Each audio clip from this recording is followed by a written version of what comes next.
நாம் பிரசிப்படுவதாக. ஸோ இன்னைக்கு நம்ம மெடிடேட் பண்ண இருக்கிற தலைப்பு என்ன அப்படின்னு சொன்னா, சவுல் பின்வாங்கும் தலைவன் அப்படின்னு சொல்லி. ஸோ சமீப காலகட்டத்துல நம்ம இந்த ஒரு ஆங்கிளையும் நம்ம இந்த செய்திகளை நம்ம கொடுத்து கொண்டிருக்கிறோம் என்பதை நம்ம மறந்து போக வேண்டாம். Leadership, everything falls and rises in leadership அப்படின்னு சொல்லுவாங்க. எல்லாமே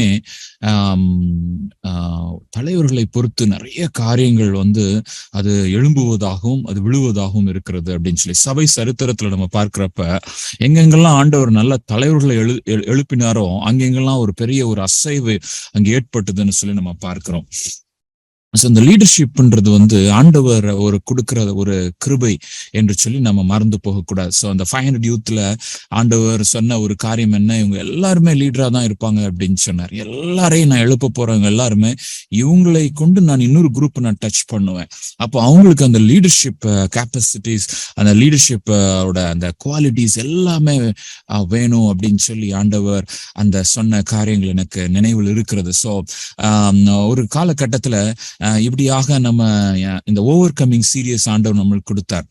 ஸோ அதுலயும் ஆண்டவர் நம்மளுக்கு எப்படி ஊழிய பாதையில வருகிற சவால்களை எப்படி நம்ம மேற்கொள்ள முடியும் அப்படின்றது. அதே போல இன்னொரு ஆங்கிள் என்ன அப்படின்னு பார்த்தா இந்த லீடர்ஷிப். ஸோ பைபிள்ல நிறைய லீடர்ஸ் ஆண்டவர் எழுப்பியிருக்கிறார். ஸோ நிறைய பேரோட பாசிட்டிவும் நம்ம பார்க்க முடியும், நெகட்டிவும் நம்ம பார்க்க முடியும். அப்படிப்பட்டதான ஒரு நெகட்டிவ் எக்ஸாம்பிள் தான் சவுல் அப்படின்னு சொல்லி நம்ம பார்க்கிறோம். ஸோ இவனோட ஹோல் பயோகிராஃபியை நம்ம மெடிடேட் பண்ண போறது இல்லை, ஆனாலும் இது ஒரு ஆழமான பைபிள் ஸ்டடி மாதிரி தான் இருக்கும். நம்ம கொடுக்கப்பட்ட நேரத்துல நம்ம எவ்வளவு சீக்கிரமா இந்த பின்வாங்குற ஆஸ்பெக்டை மாத்திரம் நம்ம தியானிக்க போகிறோமோ அவ்வளவு தூரம் தான் நம்மளால தியானிக்க முடியும். கிட்டத்தட்ட ஒரு சின்ன புக்கோட கண்டென்ட் நம்ம இன்னைக்கு தியானிக்க போகிறோம்.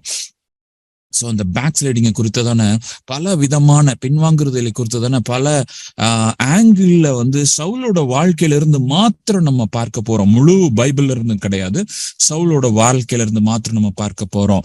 ஸோ நம்ம சவுலோட வாழ்க்கையை முதலாவது நம்ம பார்த்தோம் அப்படின்னா அது ஒரு நல்ல ஸ்டார்ட், ஒரு நல்ல துவக்கம். அவன் நல்ல ஒரு சாதாரணமா எளிமையான ஒரு ஆரம்பம் தான். அவனை பொறுத்த வரைக்கும் பைபிள் அவனை குறிச்சு என்ன சொல்லுது பாருங்க. அவனுக்கு சவுல் என்னும் பேருள்ள சௌந்தரியமான வாலிபனாகிய ஒரு குமாரன், ரொம்ப ஹேண்ட்சம், இஸ்ரவேல் புத்திரில் அவனை பார்க்கிலும் சௌந்தரியவான் இல்லை. அப்படிப்பட்ட ஒரு பர்சனாலிட்டி. எல்லா ஜனங்களும் அவன் தோளுக்கு கீழாகத்தக்கதாக உயரமுள்ளவனா இருந்தான், கீழா இருக்கத்தக்க. அப்ப அவ்வளோ height and handsome, height and handsome, நல்ல உயரம், நல்ல ஹேண்ட்சம். ஸோ நல்ல துவக்கம் தான். அது மாத்திரம் இல்ல, நீங்க பாத்தீங்கன்னா 1 சாமுவேல் 9:21 சாமுவேல் ராஜபாரம் உனக்கு வரப்போகுது அப்படின்னு சொல்லி ஹிண்ட் சொன்ன உடனே அப்பொழுது சவுல் பிரதியுத்தரமாக, நான் இஸ்ரவேல் கோத்திரங்களிலே சிறிதான பென்யமீன் கோத்திரத்தான் அல்லவா. ஒரு எளிமையான ஆரம்பம் தானே, எளிமையான ஒரு கோத்திரம் தானே. பென்யமீன் கோத்திரத்து குடும்பங்களிலெல்லாம் என் குடும்பம் அற்பமானது, என் குடும்பம் அற்பமான குடும்பம், சின்ன கோத்திரம், அற்பமான குடும்பம், நீ இப்படிப்பட்ட வார்த்தைகள் என்னிடத்தில் சொல்வானேன் என்று சொல்லி அவன் அவ்வளவு ஒரு பிரமிக்க, அந்த அழைப்பை குறித்துதான் பிரமிப்பு அவனுக்கு இருந்துச்சு. ஐயோ, என்னையெல்லாம் ஆண்டவர் எடுத்து பயன்படுத்த முடியுமா, என்னையெல்லாம் ஆண்டவர் வல்லமையாய் ஒரு ஸ்தானத்துக்கு கொண்டு போக முடியுமா அப்படின்னு சொல்லி நம்மில் அநேகர் இப்படிப்பட்ட ஜபங்களை செய்கிற அதே ஒரு தாழ்மையான இருதயம் தான் சவுலிடத்திலும் காணப்பட்டது. எப்போ அப்படின்னா ஸ்டார்டிங்லன்றதை மறந்து போகக்கூடாது. இந்த ப்ராப்ளம் கம்ஸ் என்ன அப்படின்னா, சில நாட்களுக்கு அப்புறம் ஆண்டவர் நம்மை பயன்படுத்த ஆரம்பித்த பின்பு, ஆண்டவர் நம்மளுக்கு கிருபை வரங்களை கொடுத்த பின்பு, ஆண்டவர் நம்மளை ஒரு இன்ஸ்ட்ருமெண்ட் ஆஃப் கிரேஸ், கிருபையின் பாத்திரமாக எடுத்து பயன்படுத்த துவங்கும் பொழுது நம்மளுடைய இருதயத்தை ஆண்டவர் அப்படியே பார்த்து கொண்டே இருக்கிறார். இன்னைக்கு நிறைய பேர் நம்மள பிரைஸ் காட், நான் நிறைய பேர் போன்ல நான் கேட்கறது, பிரதர் நாங்க ஊழியர் செய்ய ஆரம்பிச்சிட்டோம், பிரதர் நாங்க வில்லேஜ் விசிட் பண்ணிட்டு இருக்கிறோம், பிரதர் நாங்க ஸ்லம் விசிட் பண்ணிட்டு இருக்கிறோம், பிரதர் நாங்க இந்த மினிஸ்ட்ரி போறோம், அந்த மினிஸ்ட்ரி போறோம். பிரைஸ் காட், இதை தான் ஆண்டவர் சொன்னார். ஆனா அதே நேரத்துல ஆண்டவர் நம்மளை பயன்படுத்தும் பொழுது, ஆண்டவர் நம்மை அவருடைய கரத்துல எடுக்கும் பொழுது சில முக்கியமான காரியங்களை நம்ம மறந்து போகக்கூடாது. நாட் ஓன்லி சவுலுக்கு நல்ல தாழ்மை இருந்தது மாத்திரம் கிடையாது, ஆரம்ப காலத்துல நல்ல ஒரு ஆட்டிடியூட் இருந்துச்சு. He was a man of good attitude. அங்கே ஒரு சம்பவம் நடக்கிறது பாருங்க. நிறைய பேர் வந்து இவனா ராஜா அப்படின்னு சொல்லி அவனுக்கு நிறைய எதிர்க்கிறாங்க. ஆனா அப்ப அமைதியா இருக்கிறான். ஆனா அதுக்கப்புறம் அமலேக்கியர்கள் வந்து அங்க விரோதமாய் வர்றப்ப இவன் யுத்தம் செய்து அவன் இங்க ஒரு பெரிய ஜெயத்தை கொண்டு வருகிறான். ஜெயத்தை கொண்டு வந்த உடனே அங்க நம்ம பார்க்கிறோம் வந்து மன்னிக்கவும் அமலேக்கியர் இல்ல. 11வது அதிகாரத்துல நம்ம பார்த்தோம் அப்படின்னு சொன்னா 11வது அதிகாரத்துல அந்த அந்த முழுவதுமாக நம்ம அந்த வாசிக்கிறப்ப யாபேசின் மூப்பர்கள் அப்படின்னு இருக்கும். 1 சாமுவேல் 11வது அதிகாரம். அம்மோனியனாகிய நாகாஸ், சோ அமலேக்கியர் கிடையாது, கொஞ்சம் it was an error. Okay, 11வது அதிகாரத்துல நம்ம பார்க்கிறோம் அம்மோனியனாகிய நாகாஸ். 2வது வசனத்துல நம்ம வாசிக்கிறோம். அந்த உள்ளக்கு நம்ம போகல, சோ ரொம்ப டீப்பா நான் போகல. அப்படி ஒரு இந்த அம்மோனியனாகிய நாகாஸ்க்கு விரோதமாய் வருகிற அந்த யுத்தத்துல வந்து சவுலுக்கு ஆண்டவர் ஜெயத்தை கொடுக்கிறார். ஜெயத்தை கொடுத்த உடனே அப்ப நிறைய பேர் வந்து கோவப்படுறாங்க. என்ன 12-13 வசனங்கள்ல நீங்க பார்த்தீங்க அப்படின்னா, அப்பொழுது ஜனங்கள் சாமுவேலை நோக்கி, சவுலா நமக்கு ராஜாவா இருக்க போறோம் என்று சொன்னவர்கள் யார்? அந்த மனுஷரை நாங்கள் கொன்று போடும்படி ஒப்புக்கொடுங்கள்னு சொல்லி சவுலுக்காக ஒரு குரூப் வைராக்கியம் பாராட்டுறாங்க. அப்ப உடனே சவுல் பாருங்க எவ்வளவு பெருந்தன்மையா சொல்றான் பாருங்க. 13வது வசனம். அதற்கு சவுல், இன்றைய தினம் ஒருவரும் கொல்லப்படலாகாது. இன்று கர்த்தர் இஸ்ரவேலுக்கு ரட்சிப்பை அருளினார். கர்த்தர் இஸ்ரவேலுக்கு ரட்சிப்பை அருளினார்.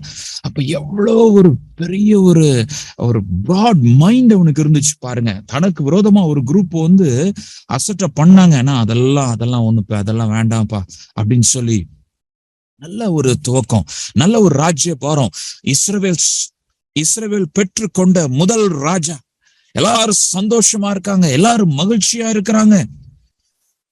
15வது வசனம், அதே அதிகாரம் 1 சாமுவேல் 11வது அதிகாரம் 15வது வசனம் என்ன போடல.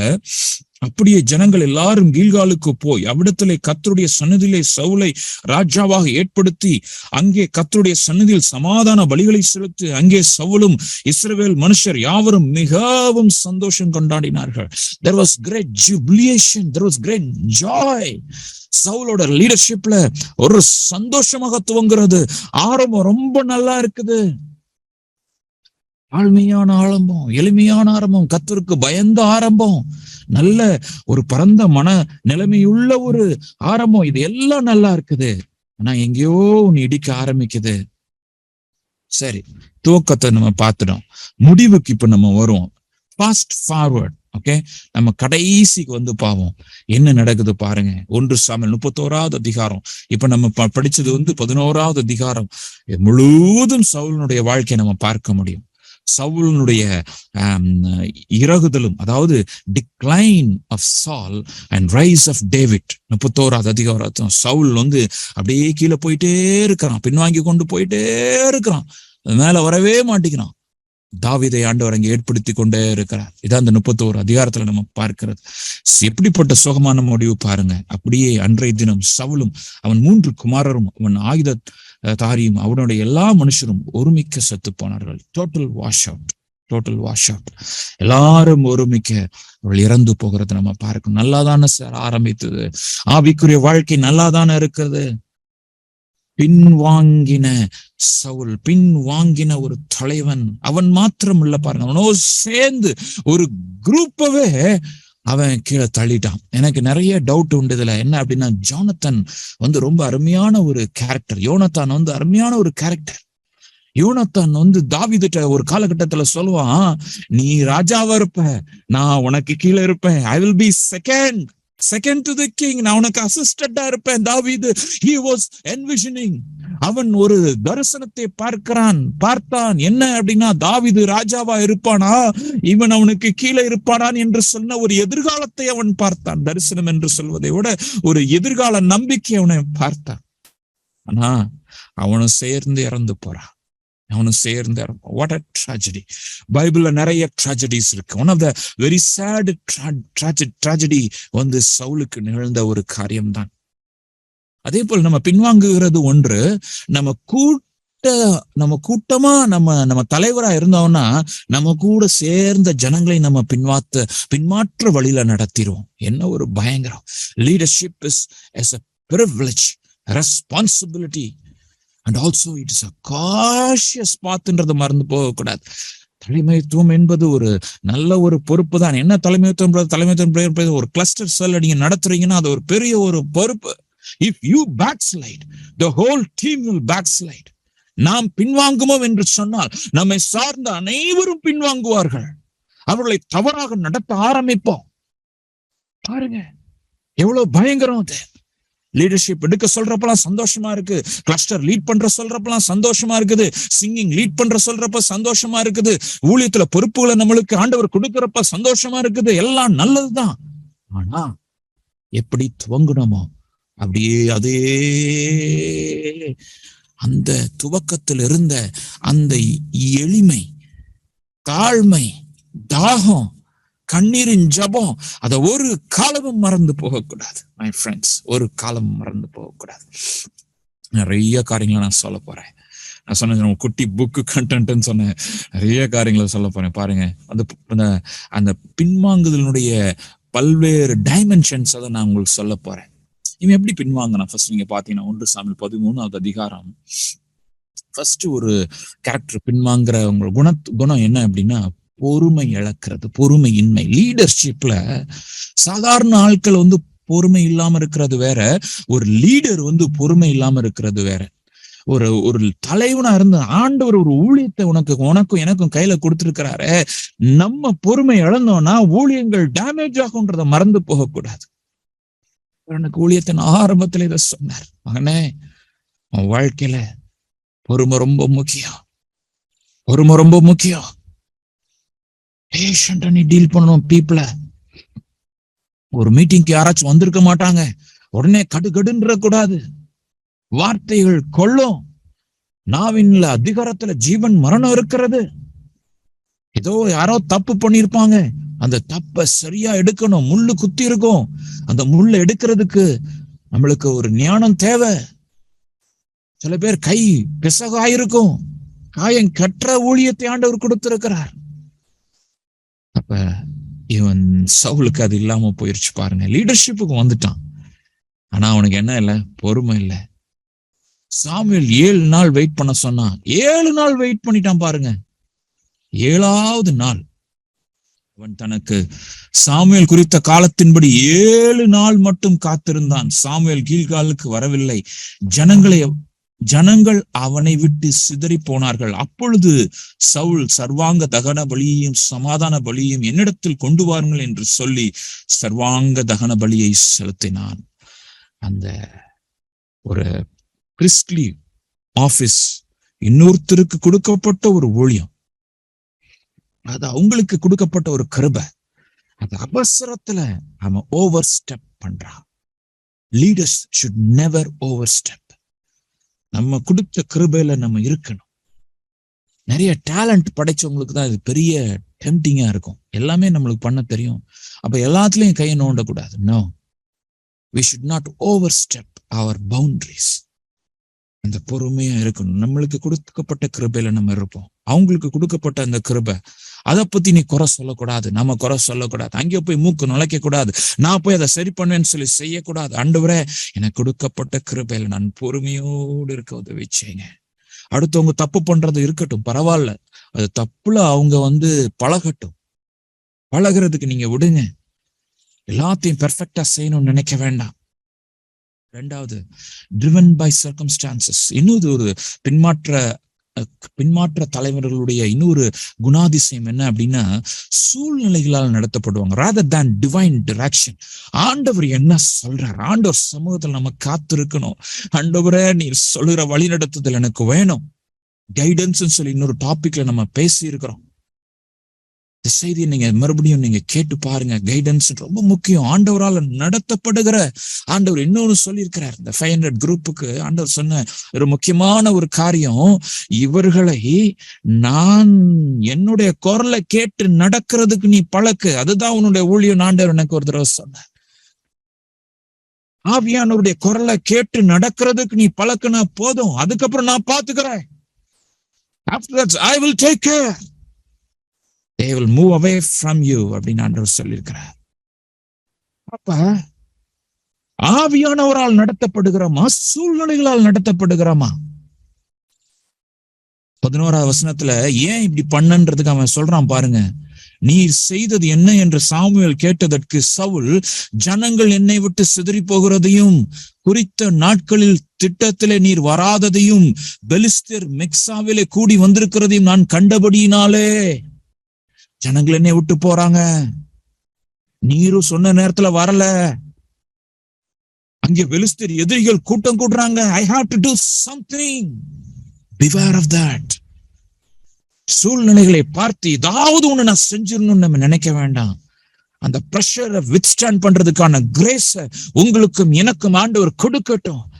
ஆண்டவர் இந்த ஊழியத்துல உன்னை எடுத்து பயன்படுத்துறதுல இருந்து, குடும்பத்திலிருந்து உனக்கு நெருக்கம், பைனான்சியலா ஒரு நெருக்கம், பிள்ளைகளுடைய வாழ்க்கையில இருந்து ஒரு நெருக்கம், ஊழிய பாதையில நெருக்கம், பக்கத்திலும் நெருக்கப்பட்டாலும் சோர்ந்து போகாமல் ஆண்டவருடைய கொடுத்த அந்த ஊழியத்தில் நம்ம நிலைத்திருப்போம், பொறுமையா இருப்போம், பதற வேண்டாம். ஆண்டவரை மிஞ்சி ஒண்ணும் நடந்துராது. God is in control. நம்மளால முடியாதது ஆண்டவர் நம்மளுக்கு செய்ய சொல்லவே மாட்டார். நம்மளால தாங்க முடியாத ஒரு சிலுவை நம்ம மேல சுமத்த மாட்டார். இது நல்லது, சோர்ந்து போகாத. இன்னும் கொஞ்ச நாள்ல மகிமை உன் மூலமாக வெளிப்படும். உன்னை எடுத்து அடுத்த தலைமுறையினருக்கு பயன்படுத்த ஆண்டவர் சித்தம் கொண்டுள்ளார். அதனால உன்னை சென்சிடைஸ் பண்ணுவார், உடைப்பார். Don't worry, don't worry. Let's proceed. Driven by circumstances, lack of sincerity. Lack of sincerity நான் எதை மீன் பண்றேன்னா, அவன் கொடுத்த ஊழியத்துல உண்மையா இல்ல. ஆண்டவர் அவனுக்கு ஒரு ஊழியத்தை கொடுத்திருக்கிறார், என்ன, ராஜாவா இருக்கணும். ஆனா இங்க பார்க்கிறோம், பட்டயங்கள் ஈட்டிகள் உண்டு பண்ண முடியாத பலிக்கு அங்க பெலிஸ்தியர் அங்க வந்து கட்டுப்பாடு பண்ணிட்டாங்க. எபிரியர் பட்டணங்களிலே ஆகிலும் ஈட்டி ஆகிலும் உண்டு பண்ணாதபடிக்கு பார்த்து கொள்ள வேண்டும் என்று பெலிஸ்தியர் சொல்லிக் கொண்டிருந்தபடியால் இஸ்ரவேல் தேசத்தில் எங்கும் ஒரு கொல்லன் அகப்படவில்லை. இஸ்ரவேலர் யாவரும் அவரவர் தங்கள் கொழு விரும்புகளையும் தங்கள் மண்வெட்டிகளையும் தங்கள் கோடாரிகளையும் தங்கள் கடப்பாறைகளையும் தீட்டி கூர்மையாக்குறதற்கு பெலிஸ்தரிடத்தில் போக வேண்டியதா இருந்தது. என்ன ஒரு very sad state of affairs. யுத்தத்துக்கு போயிருக்கிறான் சவுல். அந்த சாப்டர்ல 13வது சாப்டர்ல யுத்தத்துக்கு சவுல் எல்லாத்தையும் கூட்டிட்டு போயிருக்கிறான். யாரு கையிலயும் ஆயுதம் ஷார்ப்பா இல்ல, ஆயுதங்களே இல்ல. Lack of sincerity. He didn't prepare the people for war. உனக்கு இருக்கிற நீனும் ஆயத்தப்படு, உன்னோடு இருக்கிறவர்களை நீ ஆயத்தப்படுத்து. என் செய்தி எனக்கும் சேர்ந்து வந்து கொண்டிருக்கிறதை நான் புரிந்து கொண்டிருக்கிறேன். தேவனுடைய ஜனமே, நீ ஆயத்தப்படு. உன்னோடு கூட இருக்கிற நபர்களுக்காக ஜெபம் பண்ணு. ஆண்டவர் 5 பேரை கொடுத்துருக்கிறார் இல்லையா, உங்க கிளஸ்டர் மெம்பர்ஸ்க்காக, ஃபேமிலி மெம்பர்ஸ்க்காக போராடி ஜெபிக்க சொல்றார் ஆண்டவர். சும்மா விஷஃபுல் பிரேயர்ல ஒண்ணு நடக்காது. Wishful prayer, you know what I mean by wishful prayer? Wishful prayer ஒரு விருப்பமான ஒரு பிரேயர். ஆண்டவரே இருந்தா நல்லா இருக்கும், ஆசீர்வதிங்க, ஆமென், இல்லைனாலும் பரவாயில்ல. போராடி ஜெபிக்க நீ கற்றுக்கொள். போராட்டங்கள் கூடுதா, உபவாசம் பண்ணி ஜெபிக்கலாம். கர்த்தருடைய சுத்தமானால் ஆண்டவர் நம்மை ஒரு உபவாச சீசனுக்கு நடத்தட்டும். சத்துருனுடைய வல்லமை எல்லா இடத்திலையும் ஏறிக்கொண்டிருக்கிறதை நான் பார்க்கிறேன். எல்லா இடத்திலையும் நெருக்கம், எல்லா இடத்திலையும் போராட்டங்கள். தேவனுடைய ஜனங்கள் ஜெபிக்க விடாதபடி பிசாசு முட்டுக்கட்டை போட்டுட்டு இருக்கிறான். நீ உங்களுக்கு கொடுக்கப்பட்ட அந்த ஊழியத்துல நம்ம உண்மையா இருப்போம், ஜெபிப்போம், உண்மையா ஜெபிக்க கற்றுக்கொள்வோம், அவங்களை ஆயத்தப்படுத்துவோம். போருக்கு ஆயத்தப்படுத்தணும். சும்மா உட்காந்து இது பண்றதுக்கு இல்ல, அப்படியே ஃபெய்த் லைஃப் சும்மா அப்படியே அப்படி பண்றதுக்காக இந்த ஊழியம் கிடையாது. No, everybody should be soldier, warfare. ஒரு ஆர்டிகிள் நான் படிச்சுட்டு இருந்தேன், வருகையின் தூதன் அப்படின்னு சொல்லி இந்த பழைய காலத்து பத்திரிக்கை. இதுல பாத்தீங்கன்னா ஒரு தேவனுடைய தாசன் விடமா எழுதுகிறார், பரலோகத்தை பார்க்கும் பொழுது நம்மை தாழ்மையோடு, ஆண்டவரே உம்முடைய கிருபை, உம்மால் அன்று என்னால ஒன்றுமே ஆகாது அப்படின்னு சொல்லி ஜெபித்து கொண்டிருக்கிற அதே நேரத்துல பிசாசை பார்த்து வல்லமையோடும் அதிகாரத்தோடும் நம்ம ஜெபிக்கணும். The two ways are different. ஆண்டவரை பார்க்கும் பொழுது ஒரு தாழ்மை, ஆண்டவரே உம்முடைய கிருபை எனக்கு வேணும்னா, பிசாசுக்கு எதிர்த்து நிற்கும் பொழுது ஒரு தைரியம், ஒரு சவால். அந்த அபிஷேகத்துல நிறைந்து உலகத்தில் இருக்கிறவன் என்னில் இருக்கிறவர் பெரியவர் என்ற அந்த வசனத்தை கூறி நீ போராடி உன் குடும்பத்தை நீ பாதுகாத்துக்கொள். உனக்கு கொடுக்கப்பட்ட ஊழியத்தை நீ பாதுகாத்துக்கொள். இல்லாடி பிசாசு திருடுவான். ஜெபத்துல நம்ம நிலை நிற்காட்டி இந்த ஊழியத்துல ரொம்ப ஒன்னும் சாதிச்சு விடவே முடியாது. Amen. Lack of sincerity. நியாயத்தப்படு, உன்னோடு கூட இருக்கிற நியாயத்தப்படுத்த. இன்னொரு முக்கியமான ஒரு காரியம், ஃபால்ஸ் ரிலிஜியாசிட்டி, தவறான ஆவிக்குரிய வாழ்க்கை. நீ பாருங்க, அவன் ஒரு பெரிய ஒரு சவுல் எல்லாரும் யுத்தம் பண்ண கூட்டு போயிட்டு அங்கே போய் உபாசம் ஜெபமா இருக்கிறான். என்ன சொல்றான்? இஸ்ரவேல் அன்றைய தினம் மிகுந்த வருத்தம் அடைந்தார்கள். நான் என் சத்துருக்கள் கையில் பழிவாங்க வேண்டும். சாயங்காலம் மட்டும் பொறுக்காமல் எவன் போஜனம் செய்கிறானோ அவன் சபிக்கப்பட்டவன். எப்ப நீ ஃபாஸ்டிங் இருப்பா, அவன் எப்படி கர்ஸ் பண்றான் பாருங்க. எல்லாரையும் யுத்தத்துக்கு சண்டைக்கு கூட்டு போயிட்டு கையில ஆயுதங்கள் கிடையாது, சண்டைக்கு கூட்டு போயாச்சு. See how the leadership failure comes because of a false religiosity. அப்படின்னா என்ன? அப்படின்னா தவறான ஒரு ஆவிக்குரிய பெருமை. ஆவிக்குரிய பெருமை. இன்னைக்கு நிறைய பேர் 99% கிறிஸ்தவர்கள் அப்படின்னு சொல்றதை காட்டிலும் பயன்படுத்தப்படுகிறார்கள். தேவனால் பயன்படுத்தப்படுகிறவர்களுக்கு அப்படி ஒரு ஆவிக்குரிய பெருமை இருக்கிறத நம்மளால பார்க்க முடியும். Question is, எனக்கு இருக்குதா? நம்ம இன்னைக்கு நான் செக் பண்ணணும். நீங்க உங்க வாழ்க்கையில் நீங்க செக் பண்ணணும். கொஞ்சம் பயன்படுத்தின உடனே, கொஞ்சம் இதான உடனே, கொஞ்சம் ஆண்டு ஆசீர்வதிச்சோன்னே காலை கீழே வைங்க.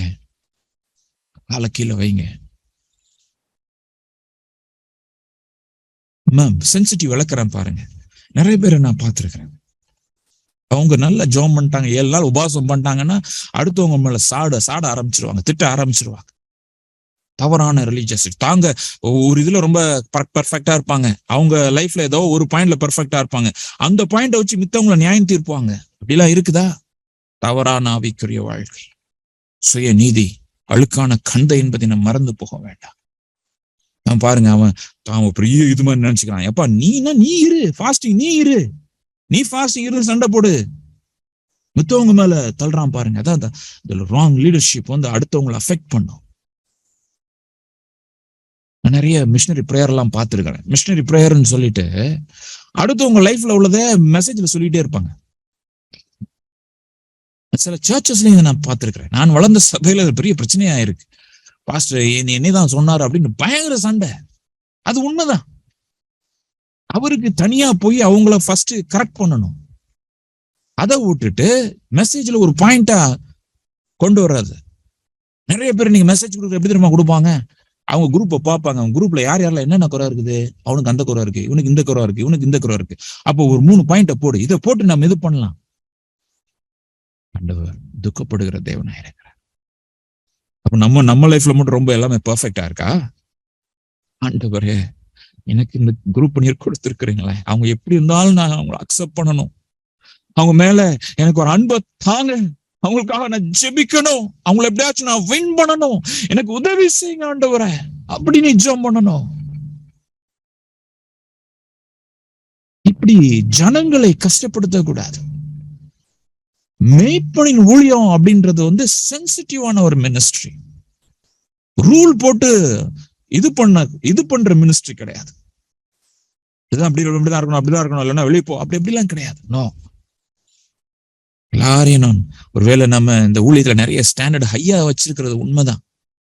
எல்லா கிளஸ்டர்லாம் ரெகுலரா வரணும்னு நம்ம சொல்றோம், எல்லாத்தையும் நம்ம கேட்கணும்னு சொல்றோம். அந்த மோல்டுக்குள்ள வரணும், ஒரு 2 வருஷம் வந்தாதான் நல்லதுன்னு சொல்றோம். சில டிசிப்ளின்லாம் நல்லதான். அதே டிசிப்ளின் எல்லை மீறி ஜனங்களை காயப்படுத்துவதாக மாறிவிடக்கூடாது. அப்படி இருந்தா என்ன ஆகும்னு நினைக்கிறீங்க? God will not speak. அங்க அடுத்து நம்ம பார்க்கிறோம் 14:37, அப்படியே பெலிஸ்தியரை தொடர்ந்து போகலாமா, அவர்களை இஸ்ரவேலின் கையில் ஒப்பு கொடுப்பீரா என்று சவுல் தேவனிடத்தில் விசாரித்தான். அவர் அந்த நாளிலே அவனுக்கு மறுஉத்தரவு அருளவில்லை. God refused to speak. When we hurt people, நம்மளுடைய ஊழியங்கள் ஜனங்களை காயப்படுத்த ஆரம்பிக்கும் பொழுது, அதாவது எப்படி காயப்படுத்த ஆரம்பிக்கும்னா, என்னுடைய சுயநீதியின் நிமித்தம் மித்தவங்களை நான் அடிக்க ஆரம்பிக்கும் பொழுது, ஜனங்கன்னா அது மேரிடா இருக்கிறவங்களுக்கு நான் சொல்றேன், உங்க கூட இருக்கிறவங்களா இருக்கலாம், உங்களை நம்ம காயப்படுத்துறோமா, மன்னிப்பு கேளுங்க. I'm so sorryன்னு சொல்லுங்க. இந்த வார்த்தைக்காக நீங்க மன்னிப்பு கேளுங்க. ஆண்டவர் பேச மாட்டார். பேச மாட்டார். ஆண்டவரே, ரொம்ப டிஃபிகல்ட் இல்லையா? வசனத்தின்படி நம்ம கீழ்ப்படிந்து போறது. நம்ம பாட்டு சுயநீதியில நான் யாரு என்ன பண்ண எனக்கு என்ன, நான் வருவேன் அப்படின்ட்டு உட்காந்துட்டு இருப்போம். அப்படி கிடையாது. That's not spirituality. Frequent asking sorry. அடிக்கடி ஆண்டோட மாத்திரம் இல்ல, விசேஷமா மனிதர்கள்ட்ட நம்ம யாரை காயப்படுத்தினோமோ, நிறைய பேருக்கு நம்ம காயப்படுத்தணும்ன்ற கான்சியஸே இருக்காது. அது இன்னும் பயங்கரமான ஒரு ஸ்டேட் ஆஃப் அஃபேர்ஸ். நீங்க தயவுசெய்து கேளுங்க, உங்க கூட இருக்கவங்கள்ட்ட கேளுங்க, நான் என்னோட வார்த்தை நான் ரொம்ப ஹர்ட்டிங்கா இருக்குதா? மேரிடா இருந்தீங்கன்னா உங்க ஹஸ்பண்ட் ஒய்ஃப்ட வந்து நீங்க கேளுங்க, என்னோட வார்த்தை என்னோட பிஹேவியர் ஹர்ட்டிங்கா இருக்குதா? டீம்ல இருந்தீங்கன்னா கேளுங்க. டீம்ல நிறைய நீங்க 3-4 பேர் கிளஸ்டர் இருக்கிறீங்கன்னா நிறைய இந்த மாதிரி செல்ஃப் எக்ஸாமினேஷன்ஸ் நம்ம வைக்கணும். நம்மளுடைய வாழ்க்கையை வந்து திறக்கணும், மறைக்க கூடாது, ஓப்பன் ஆகணும். ஆண்டவரே நீ மாற்றும். தவறான ரிலிஜியாசிட்டி வேண்டாம். ஆண்டவர் அப்பொழுது பேச ஆரம்பிப்பார். அது அப்படியே எப்படி பின்வாங்கிட்டே போகுது பாருங்க. அடுத்து அவங்க லைஃப்ல, சவுலோட லைஃப்ல இப்ப இது வரைக்கும் ஓரளவுக்கு அப்படியே சின்ன சின்ன தப்பு மாதிரி தெரிஞ்சிச்சு. ஆனா அடுத்து வருது பாருங்க, வில்ஃபுல் டிஸ்ஒபீடியன்ஸ், துணிகரமான கீழ்ப்படி. ஆண்டவர் சொல்லி செய்ய மாட்டேங்கிறான். 1 சாமுவேல் 15வது அதிகாரத்துல நம்ம பார்க்க முடியும். இப்பொழுது நீ போய் அமலேக்கை மடங்கடித்து அவனுக்கு உண்டான எல்லாவற்றையும் சங்கரித்து அவன் மேல் இரக்கம் வைக்காமல் புருஷரையும் ஸ்திரீகளையும் பிள்ளைகளையும் குழந்தைகளையும் மாடுகளையும் இரக்கம் வைக்காதன்னு ஆண்டவர் சொல்லிட்டார். அவ்வளவுதான், வெரி சிம்பிள். எல்லாத்தையும் கொண்டு போட்டுரு அப்படின்றார். ஆனா அவன் சவுல் என்ன செய்யறான் பாருங்க, 9 வசனத்துல, சவுலும் ஜனங்களும் ஆகாகையும் ராஜாவையும் விட்டு வச்சாச்சு. ஆடுகளில் முதல் தரமான ஃபர்ஸ்ட் குவாலிட்டியை விட்டுட்டாங்க, அதை அழிக்கிறதுக்கு மனசு இல்லை இல்லையா? 2ஆம் தரமான ஆட்டுக்குட்டிகள் நலமான எல்லாவற்றையும் அழித்து போட மனதில்லாமல் தப்பு வைத்து அற்பமானவைகளையும் உதவாதிகளையும் சகல வஸ்துகளையும், அது ஆண்டவர் சகலத்தையும் அழிச்சிருன்றாரு. ஆனா இவங்க ஆண்டவருக்கு ஒரு அட்வைஸ் சொல்ற மாதிரி ஒரு காரியத்தை வந்து அவன் செய்யறாரு. அதுதான் ஆண்டவர் சொல்ற அந்த வார்த்தை, 11வது வார்த்தை, கடினமான ஒரு வார்த்தை. நான் சவுலை ராஜாவாக்கினது எனக்கு மனஸ்தாபமா இருக்கிறது. அவன் என்னை விட்டு திரும்பி சொல்றார், மனஸ்தாபப்படுகிறார். ரிக்ரெட், இந்த வார்த்தை நான் அதிகமா எனக்கு தியானித்து இருக்கிறேன். Can God regret? ஆண்டவர் ரிக்ரெட் பண்ண முடியுமா? போய் இந்த ஊழியத்தை கொடுத்தனேப்பா, that's it. ஆண்டவர் என்னை பார்த்து அப்படி சொல்லிடக்கூடாது. ஆண்டவர் உங்களை பார்த்து இவன்ட்ட போய் இந்த ஊழியத்தை நான் கொடுத்தனே, இந்த என்னுடைய குமாரத்திட்ட போய் நான் இந்த ஊழியத்தை கொடுத்தனே. I trusted you so much. நான் நம்பி கொடுத்தேன் அப்பா, பட் now I regret. இப்பொழுதோ மனஸ்தாபப்படுகிறேன்.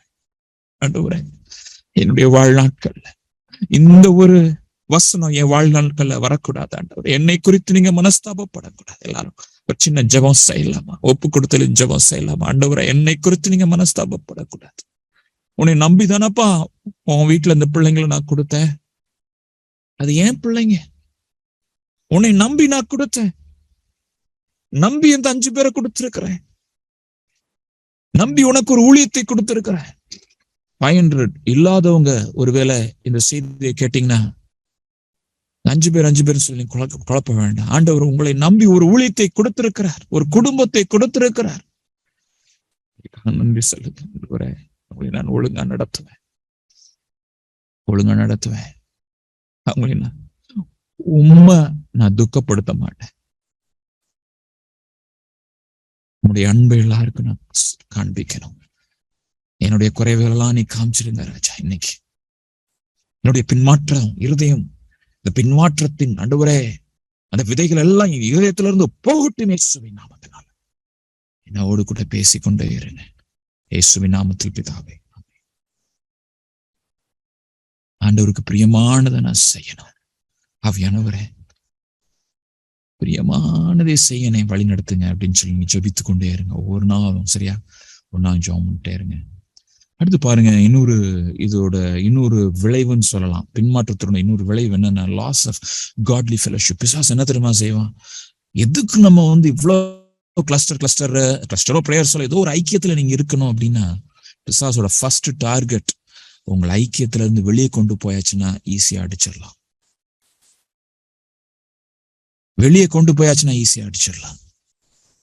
இந்த வசனத்தை பாருங்களேன். ஒரு மாதிரி நீங்க பாத்தீங்க அப்படின்னா 1 சாமுவேல் 15:35, சவுல் மரணமடையும் நாள் மட்டும் சாமுவேல் அப்புறம் அவனை கண்டு பேசவில்லை. மரணம் வரைக்கும் அவ்வளவுதான். 15வது அதிகாரத்துல கட் ஆஃப் ஆயிருது பேரு. அதுக்கப்புறம் எவ்வளவோ நாள் இருக்கிறான். ஒரு நாளும் சவுல் ஒரு முயற்சி எடுக்கல. சாமுவேல் அப்படி கோவப்பட்டு போனாரு. திருப்பி நம்மளை சரி பண்ணணும். நான் ராஜா, எனக்கு எதுக்கு, நான் எதுக்கு அவரை தேடி போனோம், அவர்ல என்னை தேடி வரணும். பெருமை பெருமை பெருமை. தேவனுடைய ஜனமே, பரிசுத்த ஐக்கியத்தை ஒரு நாளும் நீ இழந்துடாதீங்க. நிறைய பேருக்கு திட்டினா கோபம் வருது. திட்டினா கோபம் வரும். நீதிமான் உங்களை நல்லா திட்டட்டும். உங்களை கரெக்ட் பண்றதுக்கு ஆள் இருக்கிற வரைக்கும் நீங்க நம்ம நல்லா இருப்போன்றதை மறந்துடாதீங்க. ஆண்டவருக்கு நன்றி செலுத்துறேன். என்னை கரெக்ட் பண்றதுக்கு இன்னைக்கும் நிறைய பேர் இருக்கிறாங்க. இன்னைக்கு நிறைய பேர் தைரியமா கரெக்ட் பண்றதுக்கு இருக்கிறாங்க. உங்களுக்கு அப்படி வைத்துருங்க. உங்க ஃபேமிலியா இருக்கட்டும், கூட இருக்கட்டும், இல்ல வேற யாரா இருக்கட்டும், நம்ம சகோதரர்களா இருக்கட்டும், ஏதாச்சும் தப்பு சொல்லுவாங்க. வெளியே உங்களுக்கு சொசைட்டில பெரிய ராஜ மரியாதை இருக்கலாம். ஆனா நம்ம சகோதரர்கள் அந்த அந்த ஐக்கியத்துக்குள்ள உங்களுக்கு குறை சொல்றப்ப நீங்க அதை ஏற்றுக்கொள்ளணும். மறந்துடாதீங்க, ஏற்றுக்கொள்ளணும்.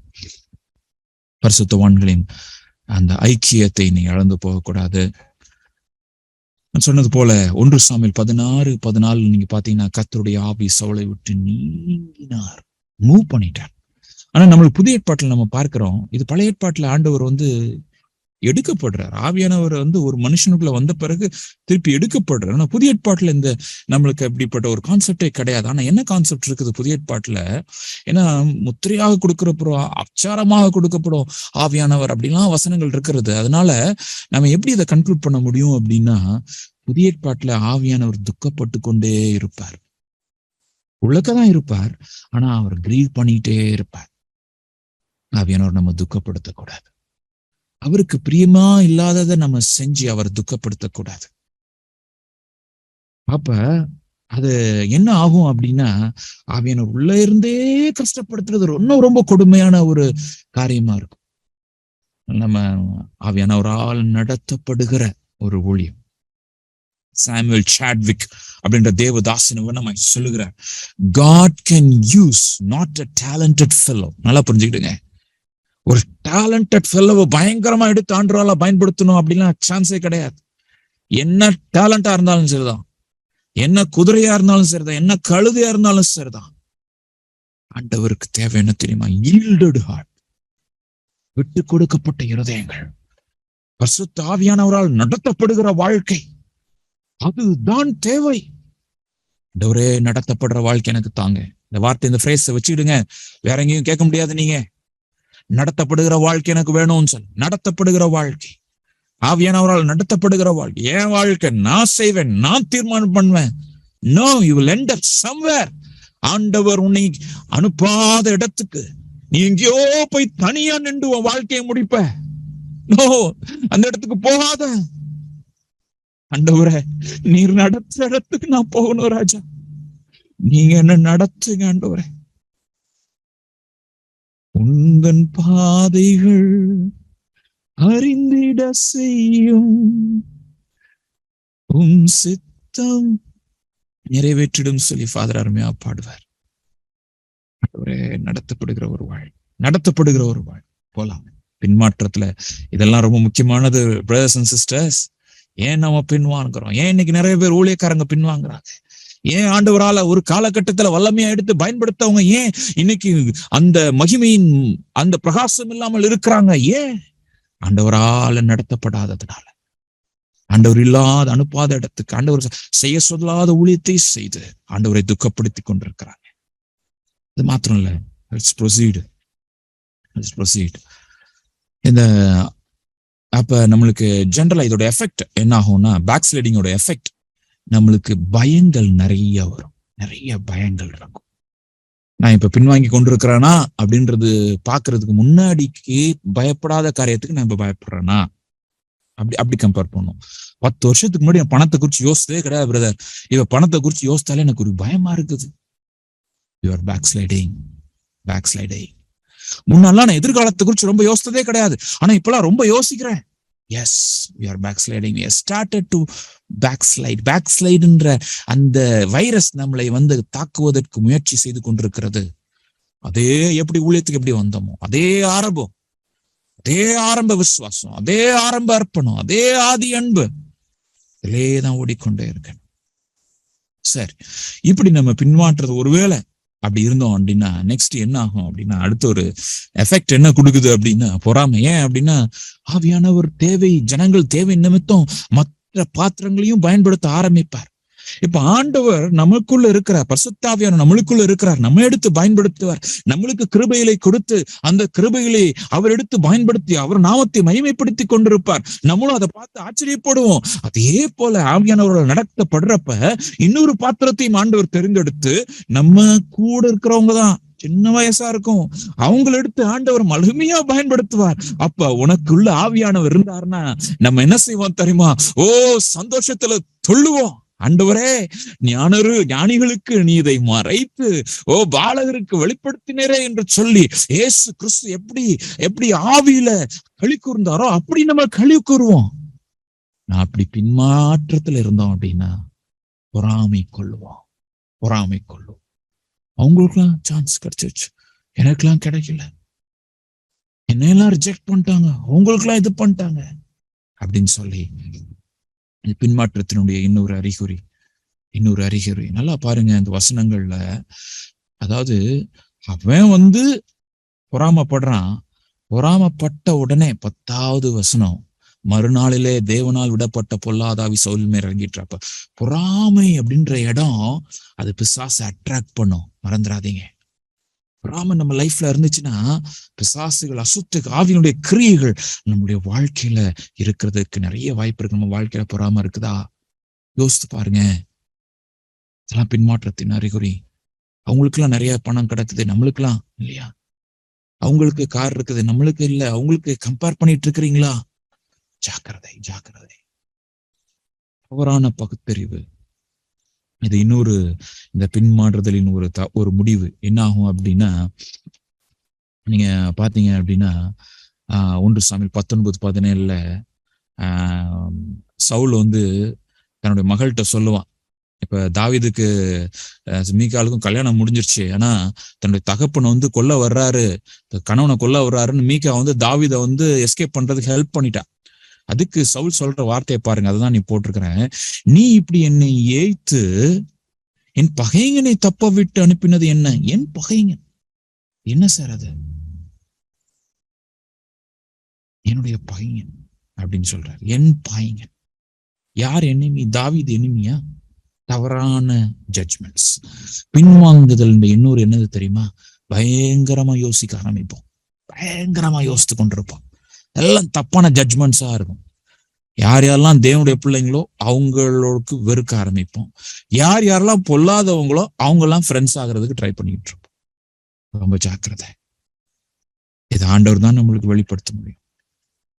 அது மாத்திரம் இல்ல, தேவனுடைய சித்தத்துக்கு விரோதமாக போராடுறான் சவுல். தேவனுடைய சித்தத்துக்கு விரோதமா போடுறார். இந்த வசனத்துல நீங்க பாத்தீங்க அப்படின்னா 1 சாமுவேல் 24வது அதிகாரம் இப்ப வந்திருக்கிறோம். 24வது அதிகாரத்துல அவன் ரொம்ப தெளிவா சொல்றான். 20வது வசனத்தை மாத்திரம் நீங்க பாருங்களேன். நீ நிச்சயமாக ராஜாவாக இருப்பாய். யார் சொல்றா? சவுல் தாவீதை குறித்து சொல்றான். நிச்சயமாக நீ ராஜாவா இருப்ப அப்படின்றான். ராஜ்யம் உன் கையில் நிலைவரப்படும் என்று அறிவேன். தேவனுடைய சுத்தத்தை அறிந்தும் அதை ஏற்றுக்கொள்ள மனதில்லை. தெய்வ ஜனமே, ரொம்ப முக்கியம் இது. பின்மாற்றத்தினுடைய இன்னொரு பயங்கரமான அறிகுறி என்ன அப்படின்னா, தேவனுடைய சுத்தம் என்னன்றது தெரியும், ஆனாலும் அதை ஏற்றுக்கொண்டது கடைபிடிக்கிறதுக்கு மனதில்லாத ஒரு சூழ்நிலை. ஆண்டவர் தெளிவா சொல்லியிருப்பார், இது உனக்கு வேண்டாம், அந்த உறவு உனக்கு வேண்டாம், அந்த பழக்கம் உனக்கு வேண்டாம், அந்த பிசினஸ் உனக்கு வேண்டாம், அந்த இடம் உனக்கு வேண்டாம், அந்த சவகாசம் உனக்கு வேண்டாம், தெளிவா சொல்லியிருப்பார். அதையும் மீறி நம்ம இருக்கிறப்ப நம்ம இன்னும் அதிகமான பின்மாற்றத்துக்குள்ளாக போக முடியும். நீங்க பாத்தீங்க அப்படின்னா கடைசியாக 2-3 பாயிண்ட்ல வந்துட்டோம். தேவனோடு உள்ள உறவு முற்றுமற்று போகுதல். இது இன்னொரு மோசமான இடம். ஏன்னா ஆண்டவர் முதல்ல நம்மளுடைய ஆவியில் அவர் அவர் அவர் நம்ம கண்டித்து உணர்த்தி பேசிக்கொண்டே இருப்பார். வசனத்தின் மூலமா பேசுவார். இது மாதிரி பிரசங்கங்கள் எழுப்புதல் கூட்டங்கள்ல பேசுவார். இதெல்லாம் பேசி எதுவுமே நம்ம செய்யல அப்படின்னா ஒரு ஸ்டேஜ் ஒண்ணு வரும் பாருங்க. இந்த ஸ்டேஜ்ல நிறைய பேர் இருக்கிறோங்கிறதுனே தெரியாது. இது என்ன ஸ்டேஜ் தெரியுமா? Divine silence. அப்படியே ஆண்டவர் அமைதியாயிருவார், மம்மாயிருவார். 1 சாமுவேல் 28:5-6 வசனங்கள் வாசிக்கிறேன் பாருங்களேன். சவுல் பெலிஸ்தரின் பாளையத்து கண்டபோது பயந்தான். அவன் இருதயம் மிகவும் தத்தளித்துக் கொண்டிருந்தது. சவுல் கர்த்தரிடத்தில் விசாரிக்கும் போது கர்த்தர் அவனுக்கு சொப்பனங்களிலாவது ஊரிமிலாவது தீர்க்கதரிசியிலாவது மறு உத்தரவு அருளவில்லை. God did not care to reply. ஒரு கோல்டன் ரூல் மட்டும் வச்சுக்கிடுங்க. கடைசி ஆண்டவர் உங்ககிட்ட பேசினது எப்பயும் பேசிக்கொண்டிருக்கிறாரா? நிச்சயமா பேசிக்கொண்டிருக்கிறார். அதனால நம்ம எல்லாம் இன்னும் இந்த கடினமான இடத்துக்கு போகலன்னு நான் விசுவாசிக்கிறேன். நான் இப்படி ஒரு இடம் நம்ம லைஃப்ல வந்துடக்கூடாது. இந்த இடத்துல டார்க்னஸ், இருள் காணப்படும். ஆண்டவர் பேசவே முடியாது. இன்னொரு முக்கியமான ஒரு இது பாருங்களேன். இந்த பின்மாற்றத்தின் அறிகுறி என்ன அப்படின்னா 1 சாமுவேல் 28:9 அங்க ஒரு குறி சொல்லுற இடத்துல போறான். எங்கேயுமே இது பண்ண உடனே சாமுவேல் ஆவி எழுப்புறதுக்காக குறி சொல்ற இடத்துக்கு போறான். அது நடந்துச்சா நடக்கலையா, அது என்ன, அதெல்லாம் நம்ம ஆராய்ச்சி பண்றது இங்க வரல. அந்த வசனத்தை நீங்க நல்லா கவனிங்க. 1 சாமுவேல் 28:9 அதற்கு அந்த ஸ்திரீ, சவுல் அஞ்சனம் பார்க்கிறவர்களையும் குறி சொல்லுவர்களையும் தேசத்தில் இராதபடிக்கு நிர்மூலமாக்கின செய்தியை அறிவீரே. யார் இதெல்லாம் வேண்டான்னு சொன்னது?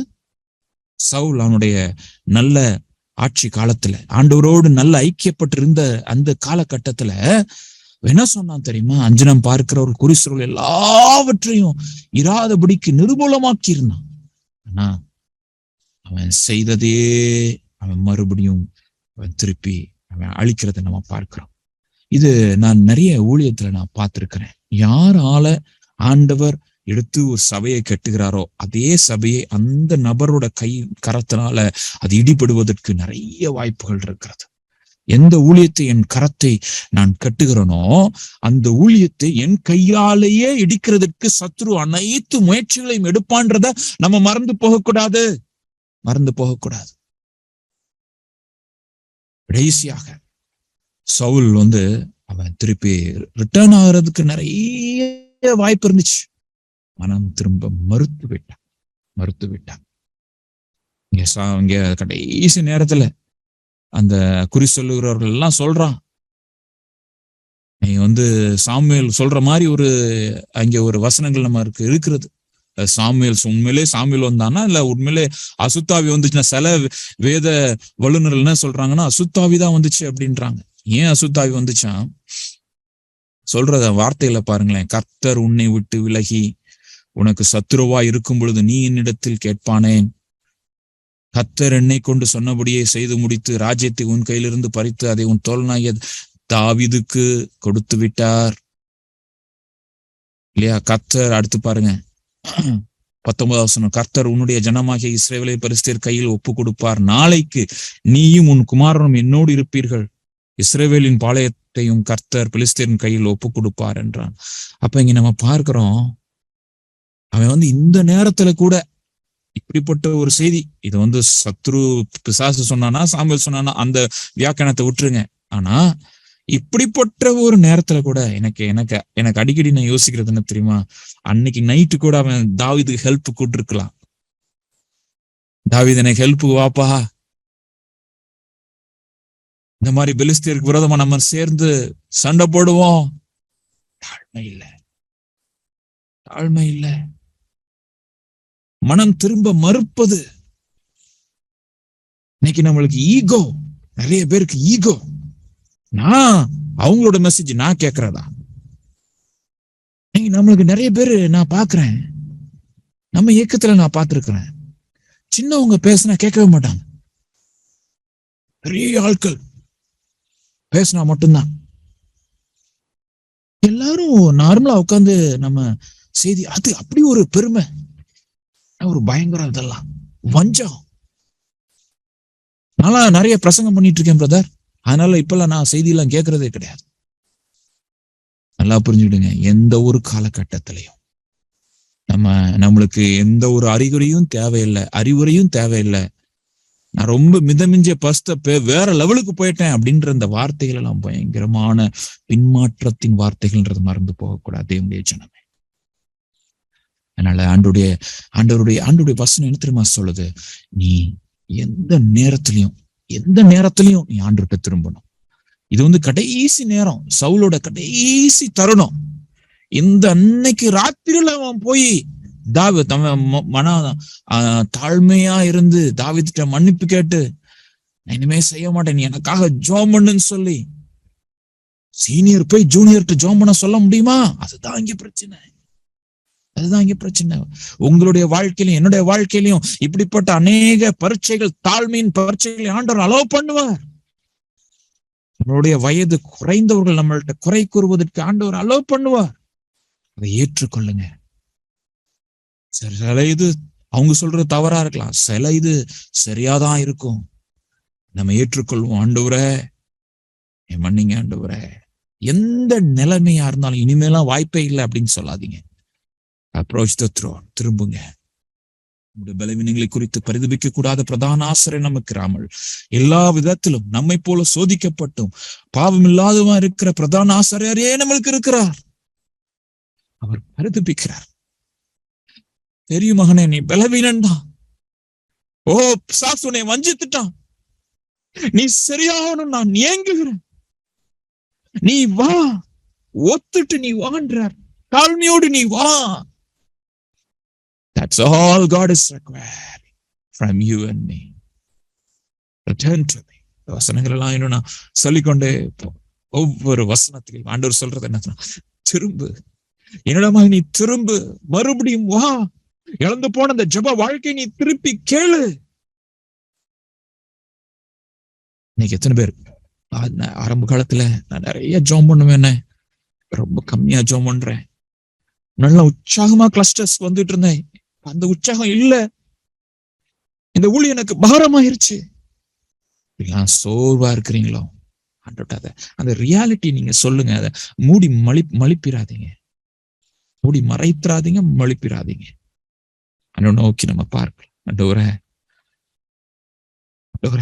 எங்களுடைய பலவீனங்களை குறித்து பரிதபிக்க கூடாத பிரதான ஆசிரியர் நீர் இல்லாம ராஜா. ஆண்டவரே, இந்த நேரத்துல எங்களுக்கு இரக்கத்தை நீர் தாரும் ஐயா. ஹல்லேலூயா. இழந்து போன ஜெப வாழ்க்கை ஒவ்வொருத்தருக்கும் திருப்பி இரட்ட துணையாய் நீர் கொடுமை இப்பொழுது இயேசுவின் நாமத்தினாலே இழந்து போனதை இரட்ட துணையாய் நீ பெற்றுக்கொள் மகனே. இந்த நேம் ஆஃப் ஜீசஸ், இழந்து போன ஊழியத்தை இதோ உன் கையில நான் மறுபடியும் கொடுக்கிறேன். உன்னை மறுபடியும் எடுத்து பயன்படுத்த நான் ஆவலுள்ள தேவனாய் இருக்கிறேன். என்னுடைய மகிமையின் பிரகாசம் உன்மேல் உதிக்கும் இப்பொழுது. ஊழியத்தை நீ பெற்றுக்கொள். ஹல்லேலூயா, ஹல்லேலூயா, ஹல்லேலூயா. நீ இழந்து போனதுக்கு ஈடாக 2 மடங்கு அதிகமான மகிமையின் பிரகாசத்தால் ஆண்டவர் சிலரை அலங்கரித்துக் கொண்டிருக்கிறார். ஐயோ என்னால ஜெபம் பண்ண முடியலையே, ஐயோ எனக்கு என்னால முடியலையேன்னு சொல்லி நீ சோர்ந்து போய் இருக்கிற ஆண்டவர் இப்பொழுது நீ விரும்புறபடி உனக்கு நல்ல ஒரு பிரேயர் ஸ்பிரிட் கொடுக்கிறார். ஹல்லேலூயா. நல்ல ஒரு டிசிப்ளின் லைஃபை அவர் கொடுக்கிறார். ஹல்லேலூயா. அவர் உனக்கு பலத்தை கொடுக்கிறார். இந்த நேம் ஆஃப் ஜீசஸ். பலம் அவரிடத்திலிருந்து வரும். ஹல்லேலூயா. ஜெயம் அவரிடத்திலிருந்து வரும். ஹல்லேலூயா. பாவத்தை மேற்கொள்ள கிருபையில அவர் கொடுக்கிறார். இயேசுவின் நாமத்தினாலே கரத்துல ஒப்பு கொடுக்கிறோம் ஆண்டவரே. ஆதி அன்பை இழந்த நபர்களுக்காக நான் ஜெபிக்கிறேன். உமோடு கூட நெருங்கி நேசித்து நபர்கள் உண்டு ராஜா. நபர்களுக்கு ஆண்டவரை மறுபடியும் ஆதி அன்பை ஆண்டவரின் அதிகமாய் நீர் கொடுங்க ராஜா. உம்மை நாங்கள் துக்கப்படுத்த கூடாது. ஒரு காலத்திலும் ஆண்டவரே நீர் மனஸ்தாபப்படக்கூடாது. ஐயோ நான் ரிக்ரெட் பண்ற வைக்க கூடாது ஆண்டவரே, உண்மை நான் ரிக்ரெட் பண்ண வைக்க மாட்டேன்னு சொல்லுங்க. எல்லாரும் சொல்லுங்க, ஆண்டவரே உண்மை நான் ரிக்ரெட் பண்ண வைக்க மாட்டேன், உண்மை நான் சந்தோஷப்படுத்துவேன், உண்மை நான் சந்தோஷப்படுத்துவேன். ஹல்லேலூயா.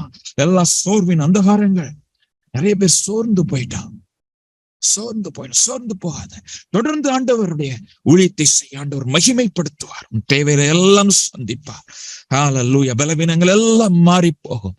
கொஞ்ச காலம்தான் இந்த நெருக்கம். அதுக்கப்புறம் மகிமை இருக்கிறது. ஒரே கருத்துல போடுறேன். தேவரின் இடைப்பட்ட கிருபைக்காக நன்றி ராஜா. தொடர்ந்து இந்த பிள்ளைகளை எடுத்து பயன்படுத்துங்க. கேட்க போகிற ஒவ்வொருவரையும் ஆசீர்வதிங்க, பலப்படுத்துங்க. இயேசுவின் நாமத்தில் பிதாவே, ஆமென்.